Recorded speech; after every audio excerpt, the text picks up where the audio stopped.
یہ پیغام سے بتائیے گا کہ اب جو عبادت گاہیں وہاں پر موجود ہیں، ایک سیدنا عمر کے زمانے میں جس جگہ کا انتخاب ہوا وہاں ایک مسجد بنی، دوسری طرف ہیکل کے کچھ آثار موجود ہیں وہ اس احاطے کے اندر موجود ہیں، یہ جو عبادت گاہیں ہیں اور اس سرزمین کی تولیت دینی لحاظ سے کیا کوئی پابندی ہے؟ اللہ تعالیٰ نے انتخاب کر لیا ہے کہ اب بنی اسماعیل آگے ان کی نسلیں ان عبادت گاہوں کی کسٹوڈین ہوں گی، پاسدار ہوں گی، تولیت ان کو جائے گی۔ یہ تولیت کی بحث کو قرآن کیسے دیکھتا ہے؟ سلامتی ہے ان آنکھوں پہ جو ہدایت پہ نظریں جمائے بیٹھی ہیں، ان کانوں پہ جو ذکر خیر کے منتظر رہتے ہیں، اور ان قدموں پہ جو ہدایت کی راہ پہ گامزن ہیں۔ سرزمین کی تولیت کا تو کوئی سوال نہیں ہے، میں بہت تفصیل کے ساتھ یہ عرض کر چکا ہوں انہی نشستوں میں کہ یہ سرزمین اللہ نے منتخب کی تھی، اس کی ذمہ داری دی تھی۔ اس سرزمین ہی میں آباد ہونے کے لیے بنی اسرائیل کو مصر سے نکال کر لایا گیا تھا، ان کا انتخاب کیا گیا تھا، اور اللہ تعالیٰ کہتے ہیں کہ وَلَقَدِ اخْتَرْنَاهُمْ عَلَىٰ عِلْمٍ عَلَى الْعَالَمِينَ۔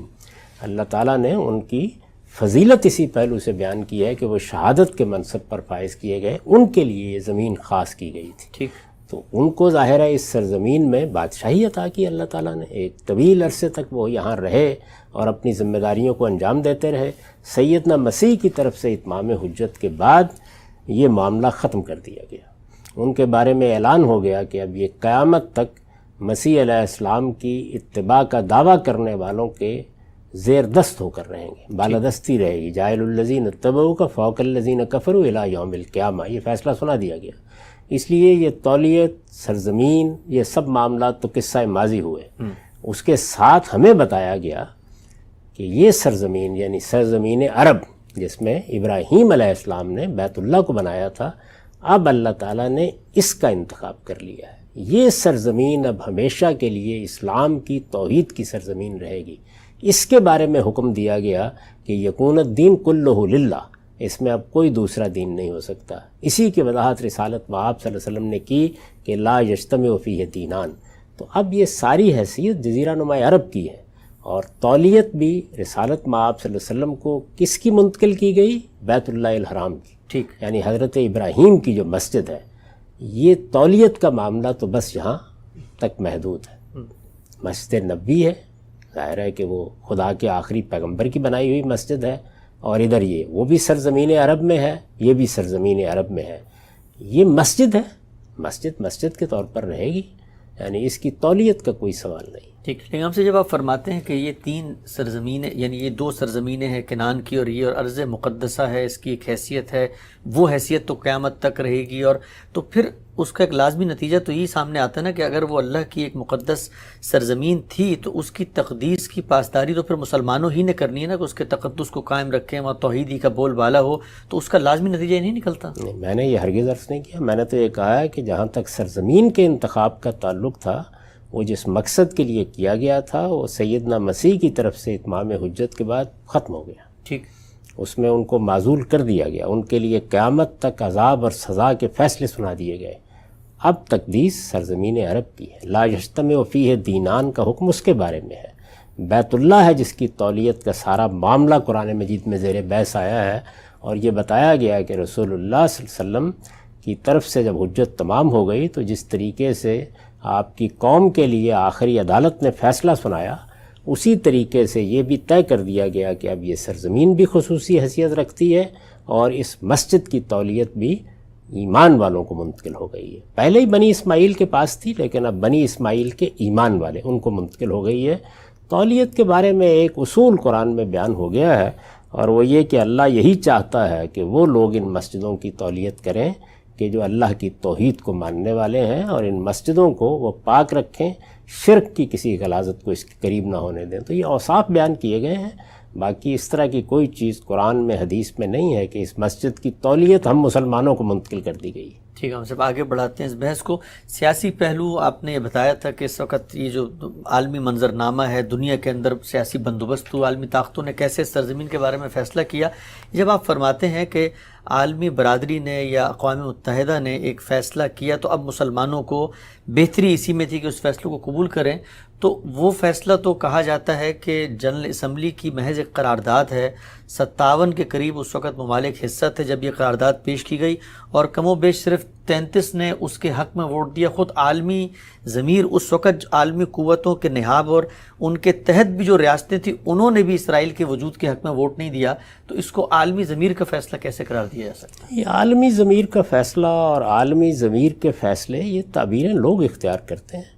میں نے تو بہت تفصیل سے یہ بتایا ہے کہ مسلمان دنیا پر حکومت کر رہے تھے، ان کی بہت بڑی سلطنت قائم تھی، اور اس زمانے میں اللہ تعالیٰ نے یہ کرم فرمایا کہ جب صحابہ کرام نے اس سارے علاقے کو فتح کر لیا تو یہ فلسطین کی سرزمین بھی مسلمانوں کے قبضے میں آ گئی۔ یعنی ان کی فتوحات میں جس طرح سے باقی علاقے شامل تھے، روم و ایران کی سلطنتیں شامل ہوئیں، اسی طریقے سے فلسطین شامل ہوا۔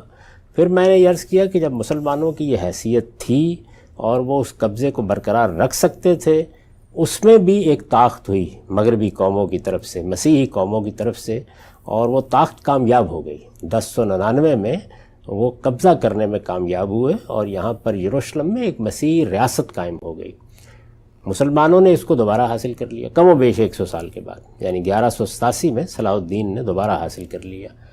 اب مسلمان بھی مزمل ہوتے چلے گئے، دنیا کے اندر قوموں کے عروج کے لیے جو چیزیں طے ہیں انہوں نے بھی اپنا فیصلہ سنا دیا، اس کی بہت تفصیل ہم کر چکے ہیں، اور میں یہ عرض کر چکا ہوں کہ وہ کیا 3 بنیادی چیزیں ہوتی ہیں جو قوموں کے لیے اللہ تعالیٰ کے عروج پر قائم رہنے کا ذریعہ بنتی ہیں۔ مسلمان ان تینوں میں مزمل ہوئے، یعنی علم و اخلاق کے لحاظ سے صرف یہ نہیں کہ برتری کے مقام سے نیچے آ گئے، پستی میں چلے گئے، علم اور اخلاق دونوں کے اعتبار سے۔ اسی طرح سے دین کے معاملے میں جس یکسوئی کا تقاضا کیا گیا، حکیم الدین ولا تفرقوا فی میں، یا اعتصموا بحبل اللہ جمیعا ولا تفرقوا فی میں، وہ بھی باقی نہیں رہا، اور سیاسی وحدت بھی آہستہ آہستہ ختم ہو گئی۔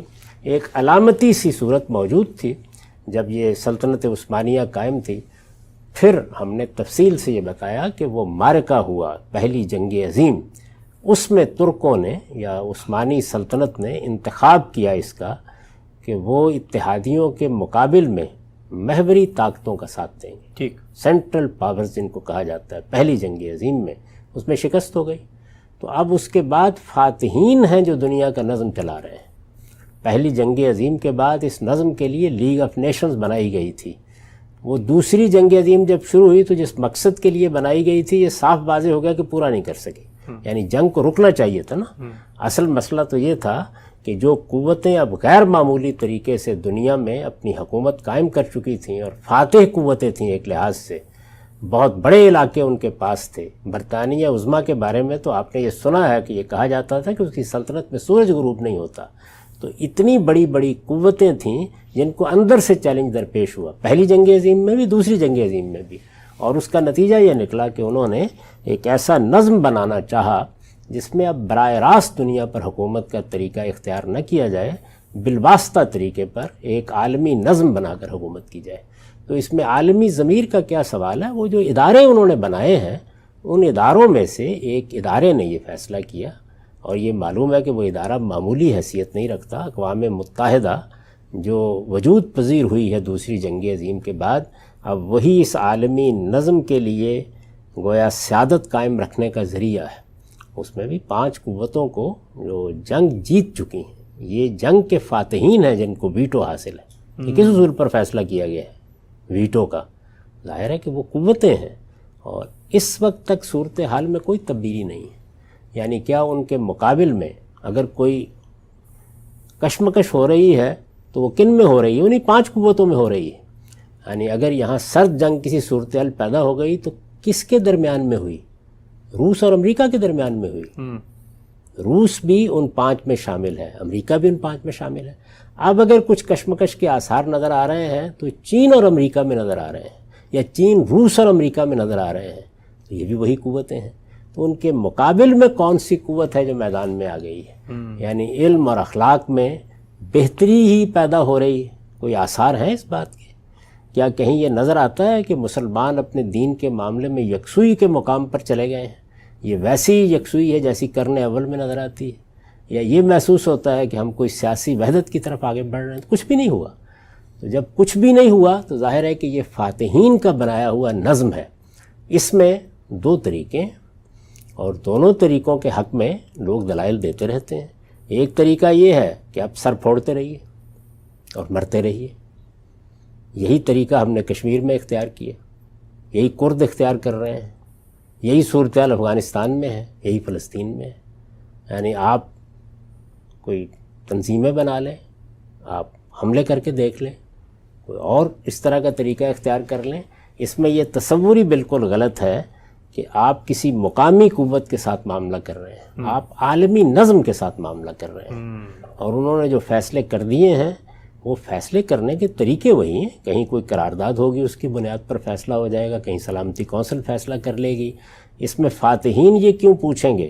فاتحین تو اس سے پہلے, یعنی اب تو یہ ایک نظم ہے, کچھ قاعدے ہیں, کچھ تصورات ہیں. یہ قانون کی حکمرانی, یہ جمہوریت اور یہ قوموں کا حق خود ارادی, یعنی کچھ تصورات ہیں جو آپ کو حوصلہ بھی دیتے ہیں. اس سے پہلے تو فاتحین یہ بھی نہیں کرتے تھے. اور عالمی نظم بھی پہلے اصل میں برتر قوتوں کی زبان ہوتی تھی, اب اس کو بھی قاعدوں و ضابطوں میں ڈالا ہے. مسیحی اخلاقیات کی بجائے یا مسیحی قانون کے بجائے انسانیت کی طرف لوگ بڑھے ہیں, اور ایک ہیومنزم ہے کہ جس کو ایک فلسفے کے طور پر اختیار کر لیا گیا ہے. جو قومیں اس وقت اپنی پوری قوت کے ساتھ دنیا کا نظم چلا رہی ہیں, ان میں اگر غور کر کے دیکھیے تو وہ تینوں خصائص ہیں. یعنی علم و اخلاق میں اخلاق سے مراد اجتماعی اخلاقیات. علم و اخلاق کی برتری بھی ابھی تک چیلنج نہیں ہوئی کسی درجے میں. انہوں نے جو فکر پیدا کیا ہے پچھلی 3 صدیوں میں, یعنی جو اصلاح مذہب کی تحریک, پھر رینیسنس, اس کے بعد سائنٹیفک ریولوشن, جو فکر پیدا کیا اس میں یکسو ہے بالکل. یعنی یہ ہمارے ہاں دانش میں بحثیں ہوتی رہتی ہیں, یہ کچھ ایگزسٹنشلزم کے خیالات پیدا ہو گئے, یہ کچھ پوسٹ ماڈرنزم کے بعد, یہ فلسفیوں کی بحثیں ہیں جتنی بھی ہیں. عالمی سطح پر عقل و خرد فیصلہ کن ہے اور انسان مرکز ہے. یہ حیثیت یکسوئی کے ساتھ قائم پوری کی پوری مغربی دنیا میں. اگر آپ دیکھیں بلکہ جو مشرقی ملک بھی اس کے ساتھ شامل ہیں, ان کے ہاں بھی پوری یکسوئی کے ساتھ قائم ہے. دوسری شرط بھی پوری ہے, اور سیاسی وحدت کو انہوں نے اس طریقے سے ایک عالمی نظام بنا کے حاصل کر لیا ہے. تو اس کے مقابل میں ابھی کوئی حیثیت نہیں ہے کسی دوسری طاقت کی. اس میں ایک طریقہ وہی ہے کہ آپ ہیرو بننے کے لیے کوئی داستان رقم کرتے رہیں, اور کبھی OIC بنا کے بیٹھ جائیں, کبھی یہ خیال کریں کہ ہم تیل کی دھمکی دے کے یہ کر لیں گے. اس طرح کے معاملات آپ چاہیں تو کرتے رہیں. جنگیں بھی آپ نے کر کے دیکھ لیں, کشمیر کے معاملے میں بھی کر کے دیکھ لیں, آپ نے فلسطین کے معاملے میں بھی کر کے دیکھ لیں. ہر جنگ اور ہر اقدام کا نتیجہ کیا نکلا؟ جو فیصلہ 1948 میں کیا گیا تھا, جس کے تحت اسرائیل وجود میں آیا تھا, اس کا رقبہ اس سے بڑھ گیا. اور اس وقت بھی اگر ایسے اقدامات کیے جاتے رہیں گے تو جو ان کا ہدف ہے وہ پورا ہو جائے گا. اس کے نتیجے میں وہ ہدف کیا ہے؟ وہ یہ ہے کہ یہ تھوڑی سی جو سرزمین رہ گئی ہے فلسطینیوں کی, یہ عاجز آ کے یہاں سے بھی نکلے, اور تاکہ کم سے کم فلسطین کی حد تک جو پہلا مرحلہ ہے ہم اسرائیل کے حدود متعین کر سکیں. تو اس میں معاون ہو رہے ہیں. اس میں کچھ سچے خیر خواہ یہ توجہ دلا رہے ہیں کہ یہ طریقہ کامیاب نہیں ہوگا. اس میں صحیح بات یہ ہے کہ جو فیصلہ عالمی سطح پر ہو گیا, یہ زیر بحث نہیں کہ وہ فیصلہ اچھا ہوا, برا ہوا, صحیح ہوا. 1917 کا اعلان بالفور صحیح اصول پر مبنی تھا یا نہیں تھا؟ ایک فاتح قوت نے اعلان کیا تھا, جس طریقے سے فاتحین کرتے رہتے ہیں. بابر نے جب ہندوستان پر قبضہ کر لیا تھا تو وہ لوگوں سے پوچھتا تھا کیا کرنا ہے کیا نہیں کرنا. تو یہ فیصلہ ہے, اس فیصلے کی طرف میں نے توجہ دلائی تھی کہ وہ ہو گیا. اس کو مان کر اب آپ نے کیا کرنا ہے؟ ہر قیمت پر امن خریدنا ہے, اور ان چیزوں کو ہدف بنانا ہے, ان تینوں چیزوں کو جو میں نے عرض کی ہیں. جس دن آپ ان کو حاصل کرنے میں کامیاب ہو جائیں گے, صلیبی جنگوں کے بعد جب مغربی قومیں ان کو حاصل کرنے میں کامیاب ہو گئیں تو تاریخ نے اپنا ورق پلٹ دیا. آپ ہو جائیں گے تو آپ کے لیے پلٹ دے گی. اس سے پہلے اگر اس کو حاصل کرنے کی کوشش کریں گے تو صرف شکست کی داستانیں لکھیں گے. سراج الدولہ لکھے, وہ ٹیپو سلطان لکھے, وہ انور امام شامل لکھے, وہ مہدی سوڈانی لکھے, وہ ملا عمر لکھے, جتنی چاہیں لکھتے چلے جائیے, حاصل کچھ بھی نہیں ہوگا. ٹھیک ہے, ہم سب بہت ہی تفصیل سے آپ نے بتایا حقیقت پسندی اور مسلمان اس وقت دنیا میں تاریخ کے اس عمل کے نتیجے میں کس موڑ پہ کھڑے ہوئے. میں ایک اور نقطہ آپ سے چاہتا ہوں, اس کی وضاحت کریں. یہ جب فلسطین میں کوئی کشمکش ہوتی ہے, ہمارے سامنے فوٹیجز آتی ہیں, فوٹوز, چھوٹے بچے پتھر مار رہے ہیں, معذور لوگ ہیں وہ بھی لڑ رہے ہیں, ایک جذبہ ابھارا جاتا ہے مذہبی رہنماؤں کی جانب سے کہ یہ جو ہمت, فتوت اور جو ان کے اندر دلیری اور بہادری اس قوم میں ہے کہ ابھی تک رجسٹ کر رہی ہے, ارد گرد کے ممالک بھی اگر مل جائیں اور مسلمانوں حکمران اپنی عیاشیوں سے نکل کے اس ارض مقدسہ کے دفاع کو اپنا ہدف بنا لیں تو ایک ملک ہے اسرائیل وہ کیا کر سکے گا؟ اس جذبے اور اس ریشنیل کو توڑنے کے لیے کیا کیا جا سکتا ہے؟ یہ جن کے بارے میں آپ خیال کر رہے ہیں کہ یہ سب ایک ہو جائیں، یہ علامتی طور پر ہی صحیح ایک ہی جھنڈے تلے جمع تھے نا سلطنت عثمانیہ میں، پھر کیا کر لیا تھا؟ میرے بھائی میں نے توجہ دلائی ہے کہ پہلی جنگ عظیم کی شکست ہے جس نے تاریخ کے یہ اوراق آپ کے سامنے کھول دیے۔ مسلمان اپنی سیاسی وحدت کی آخری علامت کے تحت یہ جنگ لڑ کے دیکھ چکے ہیں، اور اس کے بعد یہ گرد و پیش کے ممالک یہ بھی 3 مرتبہ حملہ آور ہو چکے ہیں اسرائیل پہ۔ آپ نے دیکھا اس کا نتیجہ کیا نکلا ہے؟ 48 میں کیا ہوا، اس کے بعد جنگ رمضان میں کیا ہوا، یعنی ہر حملے کا نتیجہ یہ نکلا کہ اسرائیل کے حدود بڑھتے چلے گئے۔ اور میں تو عرض کر رہا ہوں کہ اگر ایک آدھ اس طرح کا اقدام اور ہو گیا بڑے پیمانے کے اوپر تو یہ جتنے اس وقت فلسطینی وہاں موجود ہیں وہ ان کو بھی دھکیلیں گے اسی طرح جیسے کہ اس وقت لاکھوں لوگ کیمپوں میں بھیج دیے گئے تھے، کبھی آج تک واپس نہیں آ سکے۔ تو بس مسئلہ ختم ہو جائے گا۔ یعنی یہ جو بستیاں آباد کی جاتی ہیں، آگے کچھ طاقت کی جاتی ہے، اس کے لیے کافی اہتمام کرنا پڑتا ہے۔ دنیا میں ایک نظم قائم ہے نا، یعنی کوئی بات آپ کو کہنی پڑتی ہے، کوئی ہیلا کرنا پڑتا ہے، تو حملہ کیجئے، وہ کہیں گے الحمدللہ، یعنی اس کے بعد آسان ہو گئی، یہ منزل آسان ہو گئی، اس لیے کہ آپ اس پوزیشن میں نہیں ہیں کہ فتح حاصل کر سکیں۔ ٹھیک، میں نے عرض کر دیا ہے کہ یہ فتح حاصل ہونی تھی تو اس وقت ہو جاتی۔ سلطنت عثمانیہ اس وقت آپ کمزور کہہ لیجئے، مزمل کہہ لیجئے، متحد تھی، اپنی ایک پوری قوت کے ساتھ موجود تھی، فیصلہ کیا تھا اس نے، یورپ تک میں اس کے مقبوضات اس وقت موجود تھے۔ تو کوئی قوم جب یہ فیصلہ کرتی ہے تو اس کے پیچھے اس کی طاقت، اس کے مقبوضات، اس کے وسائل، اس کے اسباب، اس کا علم، اس کی حیثیت، سب کچھ ہوتا ہے۔ جو آپ کے پاس تھا وہ آپ نے داؤ پر لگا دیا۔ تو اس وقت کون سی نئی تبدیلی آئی ہے؟ یعنی مسلمانوں نے نئی ایجادات کر ڈالی ہیں، سائنسی دنیا میں ایک انقلاب برپا کر دیا ہے، مغرب اب مرہون منت ہو گیا آپ کا کہ آپ کی طرف دیکھے۔ ہم تو اس وقت مغرب کی بنائی ہوئی دنیا میں جیتے ہیں اور بیٹھے ہوئے۔ اس کو میں نے بیان کیا تھا بہت درد بندی کے ساتھ کہ در حقیقت ہم فاتح تھے، اب آپ اس کے خواب دیکھتے رہیے، لیکن ہم مفتوح ہو چکے ہوئے ہیں، اور مفتوحین کے لیے فاتحین نے، اور یہ فتح پہلے فتوحات کسی ایک علاقے میں ہوتی تھیں، ایک خاص خطے میں ہوتی تھیں، یہ انگریزوں نے قبضہ کر لیا یہاں پر، بابر کی حکومت قائم ہو گئی، خوارزم شاہی نظم قائم ہو، عالمی سطح پر یہ نظم قائم ہوا ہے، اور فتح بھی عالمی سطح پر ہوئی ہے، اسی لیے عالمگیر جنگیں کہا جاتا ہے ان کو۔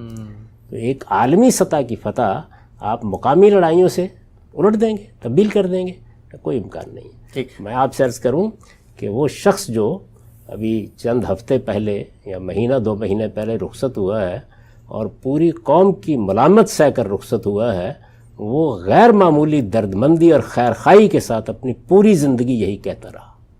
میرا اشارہ مولانا وحید الدین صاحب کی طرف ہے، یہ ان کا بہت غیر معمولی کنٹریبیوشن تھا۔ یہ ٹھیک ہے ڈاکٹر وارث مظہری نے غلط نہیں لکھا کہ ملت اسلامیہ نے اس شخص کو مسترد کر دیا، لیکن سچا خیرخواہ وہی تھا، اور یہ بتانے کی کوشش کر رہا تھا کہ اس وقت دنیا کی نہیں، امن مسلمانوں کی ضرورت ہے، یہ امن کا وقفہ ہمیں چاہیے۔ اس لیے تشدد، جنگ، اس میں جذبات کا اظہار، اس کا کوئی فائدہ نہیں ہوگا۔ پوری قوت انہی 3 اہداف کو حاصل کرنے پر لگا دیجئے۔ اگر آپ ان کو حاصل کر لیتے ہیں تو اس سے پہلے بھی تاریخ اپنے اوراق الٹتی رہی ہے، تلک الایام نداولها بین الناس، اللہ تعالیٰ ہو سکتا ہے آپ کے حق میں فیصلہ کر دے۔ ٹھیک ہے سر، عملی نوعیت کا سوال 48 کے فیصلے کی آپ بات کرتے ہیں کہ جس وقت اقوام متحدہ نے ایک نزاع کا فیصلہ کیا، متعین کر دی حدود اور فلسطین کی، اور وہ جو شہر ہے اس کو ایک جس کو کہتے ہیں اجتماعی شہر کی حیثیت دی، یعنی انٹرنیشنل رجیم کا فیصلہ کیا گیا، یہ گویا بین الاقوامی برادری کے اہتمام میں شہر رہے گا۔ بہترین فیصلہ تھا، ان موجودہ حالات میں ہمارے لیے اس سے بہتر کوئی فیصلہ ہو نہیں سکتا تھا۔ یعنی یہ تو خواب ہے نا، ایک کیسا ہوتا ہی نہ برطانیہ عظمیٰ کو فتح ہوتی، نہ 1917 میں وہ یہود سے جو مدد ان کو پہلی جنگ عظیم میں حاصل ہوئی تھی اس کے نتیجے کے طور پر ان کے قومی وطن کا وعدہ کرتے، نہ اپنی قوت سے کام لے کر وہ موقع فراہم کرتے کہ وہاں پر یہود آئیں، دنیا بھر سے آئیں، آ کر بستیاں بسائیں۔ یہ خواب تو دیکھا جا سکتا ہے نا، لیکن یہ ہو گیا نا، یعنی فاتحین نے یہ معاملہ کر ڈالا۔ اب اس کے بعد جو کچھ وہ آپ کو دے رہے تھے ذرا ایک نظر ڈال کے دیکھ لیجئے کہ وہ کیا تھا۔ وہ یہ تھا کہ اسرائیل، یعنی اب تو آپ کہہ سکتے ہیں کہ اس وقت تو 2/3 رقبہ آپ اور دے چکے ہیں، بہت چھوٹا تھا، اس وقت اسرائیل کو جو علاقہ دیا گیا تھا وہ بہت کم تھا، اور فلسطین میں یہ شہر یروشلم، جس میں ظاہر ہے کہ مسیحی بھی کچھ دلچسپی رکھتے ہیں، ہم مسلمانوں کی بھی اس لحاظ سے دلچسپی ہے کہ واقعہ اسراء میں اس کا ذکر آتا ہے، اور اسی طرح قبلہ بھی اس کو مقرر کیا گیا، تو اس مسجد کے بارے میں بھی اور باقی تمام مقامات کے بارے میں بہت اچھا فیصلہ یہ کر دیا گیا تھا کہ یہ بین الاقوامی اہتمام میں شہر رہے گا، سارے لوگ آئیں، آ کے عبادت کریں، ان مقامات پر حاضر ہوں۔ اس سے اچھا فیصلہ موجودہ نظم میں کیا ہو سکتا تھا؟ صلاح الدین بھی پیدا ہونے سے رہا، اور آپ کے پاس وہ سب چیزیں بھی آنے سے رہیں جو اس وقت مغربی دنیا کے پاس ہیں، تو ان سے ہتھیار خرید کے آپ کا خیال یہ ہے کہ آپ یہ جنگ جیت جائیں گے؟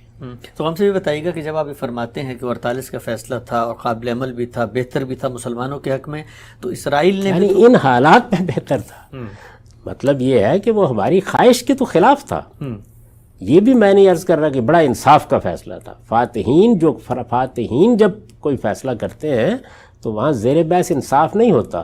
مفتوحین کو کتنی رعایت دی ہے انہوں نے، جی تو بہت رعایت دے دی تھی۔ تو انہوں نے رعایت دی، لیکن ہم یہ دیکھتے ہیں کہ اس کے بعد خود اسرائیل نے بھی تو اس کی پابندی نہیں کی، حدود بڑھی۔ اب جب ہم یہ کہتے ہیں کہ فیصلہ تھا مسلمانوں کو لوٹنا چاہیے، اگر مسلمان قیادت اس پر آمادہ ہو کے 48 کے فیصلے پہ آتے ہیں، تب بھی کیا آپ کو لگتا ہے کہ یہ جو عالمی قوتیں ہیں اسرائیل کو مجبور کریں گی کہ وہ بھی اپنی حدود میں واپس جائے؟ اور یہ بیت المقدس کا جو شہر ہے یہ تو 67 تک اردن کے کنٹرول میں تھا، تو پھر اردن کو واپس کرنے کی ہم بات کریں گے؟ ظاہر ہے یہ ساری باتیں کی جائیں گی جتنی بھی ہیں، یعنی جو چیز بھی اس وقت تھی وہیں اس کو لوٹنا چاہیے، اس لیے کہ ایک طرف وہ فیصلہ کیا گیا تھا جس کو ہم نے نہیں مانا، یہودیوں نے تو مان لیا تھا نا اس فیصلے کو، ہم نے نہیں مانا، اور جب ہم نے نہیں مانا اور اپنی طرف سے جنگی اقدامات کر ڈالے تو اس کے کچھ نتائج نکل آئے۔ تو ہم اگر اس کو مان لیتے ہیں تو پھر دوسری بات کہنے کا اخلاقی جواز پیدا ہو جائے گا کہ اسرائیل کو بھی بین الاقوامی قانون کی پابندی کرنی چاہیے، اور بین الاقوامی قانون اب یہ فیصلہ کر چکا ہے۔ اور یہ دیکھیے یہ پھر ایک بہت بڑی پیش رفت ہے، یعنی جس طرح اس دور نے دنیا کو تبدیل کیا ہے اور یہ حق کے خود ارادی کے اور بنیادی حقوق کے اور قانون کی حکمرانی کے اور جمہوریت کے تصورات دیے ہیں، اسی طرح سے قوموں کے حق کے خود ارادی کی حفاظت کو بھی اب ایک بین الاقوامی حفاظت حاصل ہے، اور اس میں یہ مان لیا جاتا ہے کہ کسی علاقے کو بھی مقبوضہ نہیں رکھا جا سکتا۔ جب تک آپ کا قبضہ ہے نہ آپ اس میں کوئی تبدیلی کر سکتے، اور آپ کو ہر حال میں خالی کرنا ہے۔ تو اپنا اخلاقی مقدمہ درست کیجئے نا پہلے، اس کے بعد نتائج کیا نکلیں گے؟ جب کم و بیش 100 سال تک ایک غلط رویہ اختیار کیا گیا ہے تو اب میرے یہ کہہ دینے سے فوراً نتائج نکل آئیں گے؟ پہلے تبدیل کیجئے نا، پھر اس کے بعد نتائج نکالنے میں وقت لگے گا۔ ٹھیک، آخری سوال غام صاحب، اس بحث کو سمیٹتے ہوئے اس وقت آپ کو کیا لگتا ہے دنیا کے اندر ایک پورا ٹرینڈ نظر آ رہا ہے کہ خود مسلم اکثریتی ممالک فیصلہ کر رہے ہیں، اسرائیل کو تسلیم کر رہے ہیں، متحدہ امارات نے کر لیا، مصر، اردن پہلے سے اس جانب گامزن ہے؟ کیا آپ کو لگتا ہے کہ اس سب میں ہم بالخصوص جو پاکستان ہے، ہمارے جذبات اور ہماری وہ جو جس کو کہتے ہیں ملی لگاؤ زیادہ ہے فلسطین سے، باقی مسلم ممالک، آپ کو جو زمانے کی رت ہے، تاریخ کا عمل ہے، کس طرف جاتا ہوا نظر آ رہا ہے کہ وہ ممالک جنہوں نے جنگیں کی آج وہ اسرائیل کو تسلیم کر رہے ہیں؟ یہ کس چیز کی علامت ہے؟